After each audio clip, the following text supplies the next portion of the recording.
Olá pessoal, tudo bem com vocês? Eu espero que sim, sejam bem-vindos a mais uma aula de noções de direito ambiental. Pessoal, hoje nós vamos estudar as ferramentas que o Estado utiliza para colocar a proteção ambiental em prática. Hoje nós vamos falar, sendo mais específico, sobre os instrumentos da Política Nacional do Meio Ambiente, com foco em duas ferramentas, tá? Que é o licenciamento ambiental e o estudo de impacto ambiental e o RIMA, tá? Geralmente é usado uma sigla só, tá? EIA-RIMA. Hum? Bom, pessoal, a, eu preciso que vocês pensem que a Política Nacional do Meio Ambiente, a nossa PNMA, como um grande projeto, tá? A gente já sabe, né, que foi um projeto inovador, né, para o direito ambiental brasileiro. Só que além disso, tá? Quero que vocês pensem que ela, além dos princípios, né, e dos objetivos que ela estabelece, que ela estabelece também meios para que esse projeto saia do papel, tá? Então ela apresenta algumas ferramentas, são os instrumentos que o poder público utiliza para implementar a política ambiental no nosso país. É importante destacar que essa lista, ela não é fechada, tá? O rol que é trago no artigo 9º da Política Nacional do Meio Ambiente, ele é meramente exemplificativo. Ou seja, novas ferramentas podem ser criadas conforme a necessidade, claramente a viabilidade. Vamos começar pelo licenciamento ambiental. Primeiramente, o que é o licenciamento ambiental?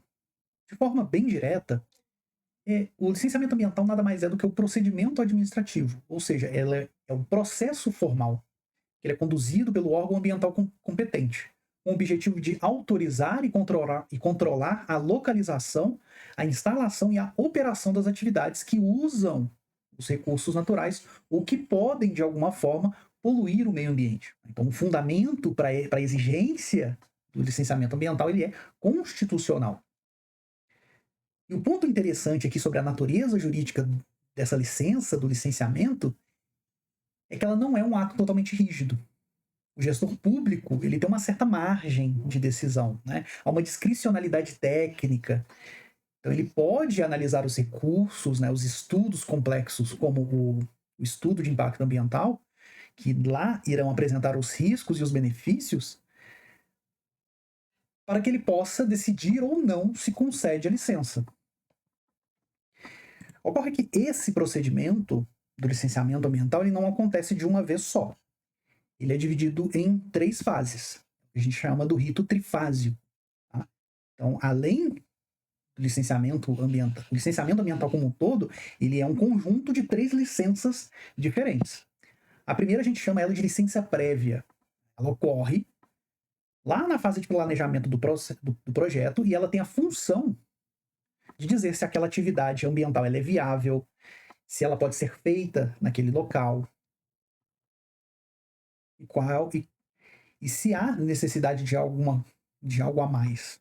Então, essa licença prévia ela funciona como um sinal verde inicial. Então, o poder público ele vai dizer, olha, ok, sua ideia é boa, ela pode ser feita aqui, mas ela vai precisar seguir essas regras, né? Então, ele vai apresentar ali quais regras aquela pessoa que está buscando licenciamento ambiental ela deve estar seguindo. E com o licenciamento prévio em mãos, o empreendedor, né, ele vai pedir a sua segunda licença, que é a licença de instalação, que a gente vai chamar também de LI. E, como o próprio nome já diz, ela autoriza os inícios das obras, a construção do empreendimento.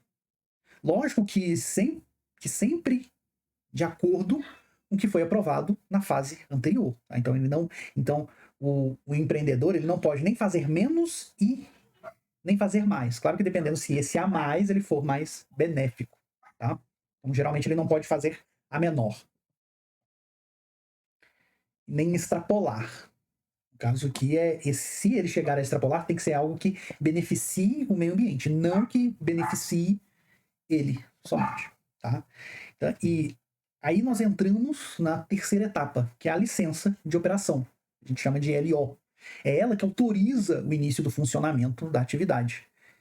Mas, claro, só depois que o órgão ambiental fiscalizador verificar se tudo que foi construído está corretamente realizado, se seguiu as medidas de controle ambiental e se estão funcionando. Tá? E, pessoal, lembrando, tá, do que a gente viu da última aula, né, recapitulando, que conforme a Lei Complementar 140, o critério principal para quem decide quem vai conceder licenciamento, ele vai de acordo com a abrangência do impacto. Então, o município é apenas local, o estado ele é regional, abrangendo mais de um município, e a União, por meio do IBAMA, se esse impacto ele tem um impacto nacional ou se ele impacta mais de um estado. E além do órgão licenciador principal, alguns projetos carecem da anuência de algumas outras instituições, tá? A gente pode chamar de vistos, tá? Específicos. Justamente porque essas outras instituições governamentais, elas protegem bens ambientais específicos. Só que essas instituições, elas não vão emitir a licença final, tá? Elas apenas dão uma opinião sobre aquele licenciamento, tá? E a opinião delas é fundamental para que haja o licenciamento, né? Então, por exemplo, se o impacto ambiental, se aquele projeto ele impactar as terras indígenas, o FUNAI ele precisa se manifestar sobre aquele projeto. Se o projeto ele afeta algum patrimônio histórico e cultural, quem deve dar essa opinião será o IPHAN. Se o impacto for numa unidade de conservação federal, como num parque nacional, por exemplo, quem dará a anuência é o Instituto Chico Mendes, de Biodiversidade, como a gente viu na última aula, porque ele é esse braço executor federal, tá, que administra as unidades de conservação federal. E, se, por exemplo, afetar terras quilombolas, quem deverá participar do processo é a Fundação Cultural dos Palmares, tá? A Fundação Cultural Palmares. Bem? Agora vamos para a segunda ferramenta, que é o estudo prévio, né? Que, como a gente viu anteriormente, ele tem essa função de trazer um caráter preventivo. Então, o estudo prévio de impacto ambiental, o EIA, e seu respectivo relatório, que é o que a gente chama de RIMA, eles funcionam como um instrumento preventivo na nossa legislação. Então, sua função é conhecer os riscos antes que os impactos de um projeto aconteçam, né? Então, ele está bem diretamente ligado ao princípio da prevenção, né, da precaução. Hein? Só que acontece o seguinte: o estudo de impacto ambiental ele nem sempre é exigido, tá? Há atividades que ele não é exigido. Então, a Constituição, quando ele trata do estudo de impacto ambiental, ela é bem clara. Que ele só será obrigatório para as obras ou atividades que têm um potencial significativo de poluição e de degradação. Então, sua grande virtude, o principal objetivo desse estudo de impacto é forçar que a variável ambiental seja incluída no planejamento desde o início, antes de que decisões mais importantes sejam tomadas e antes mesmo que haja qualquer impacto ao bem ambiental.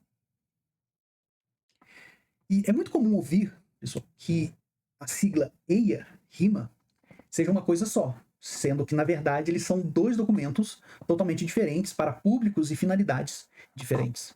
Enquanto o estudo de impacto ambiental, o EIA, é um documento técnico, ele é denso, científico, cheio de dados, feito por uma equipe de especialistas, ele é direcionado para a análise do órgão ambiental. Já o RIMA, ele é um relatório que traz uma roupagem de tradução desses dados técnicos. Tá? Ele é destinado para o público em geral. Então ele precisa ser escrito em uma linguagem mais clara, objetiva, didática, se possível usando mapas, gráficos, de forma que qualquer cidadão entenda, que qualquer cidadão possa entender os impactos que aquele projeto possa causar e o que é aquele projeto de licenciamento ambiental. Então a finalidade do RIMA é garantir a transparência e a participação da sociedade. E por falar em participação da sociedade, outro meio que a gente tem, né, que eu já estou cansado de falar aqui, é através da audiência pública. Tá? Então é através da audiência que a comunidade tem o seu momento, né? Que o Ministério Público, as ONGs e qualquer outro cidadão interessado naquele projeto, né, naquele assunto, é ali que eles podem se reunir e discutir sobre o projeto, né? Para que o projeto e os resultados do RIMA sejam apresentados. É naquela audiência, essa é a hora de tirar dúvidas, de fazer críticas, que a sociedade pode dar sugestões. É onde a voz do povo será ouvida, tá? Dentro desse processo de licenciamento. Eu sei que muitos conceitos aqui, assim, são muitos conceitos que a gente traz nas nossas aulas, né? Então, para fixar tudo isso, eu vou tentar fazer algumas analogias aqui, né?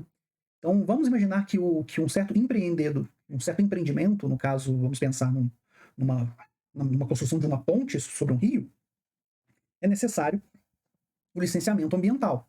E essa permissão, ela deve vir de um ente do governo, né? De um órgão governamental.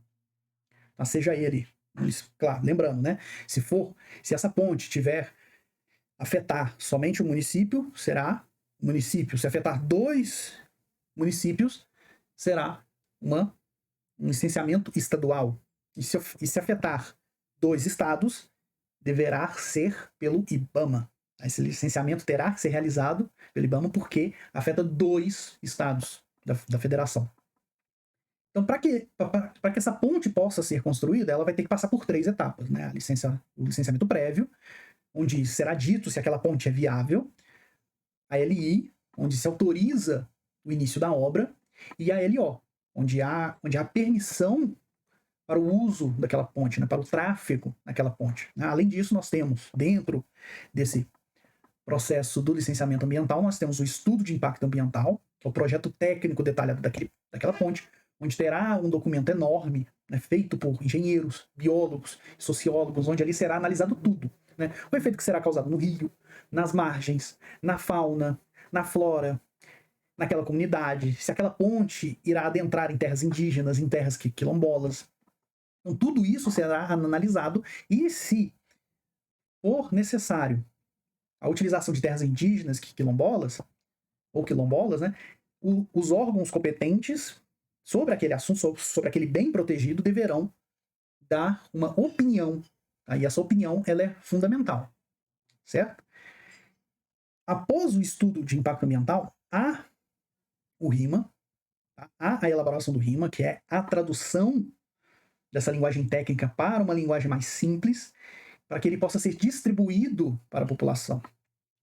E assim, há a audiência pública, com uma reunião com a comunidade, onde é apresentado esse livreto, esse panfleto, onde é apresentado o RIMA. E é ali o momento onde é ouvido as precauções, as sugestões, as opiniões de todos aqueles interessados. O que aprendemos hoje? Aprendemos os instrumentos que a Política Nacional do Meio Ambiente utiliza. Aprendemos que o licenciamento ambiental é um procedimento em 3 fases. Recordamos da competência da abrangência, que essa competência ela depende da abrangência do impacto. Aprendemos que o estudo de impacto ambiental, que o RIMA é um estudo prévio exigido para as atividades e tem um significativo impacto.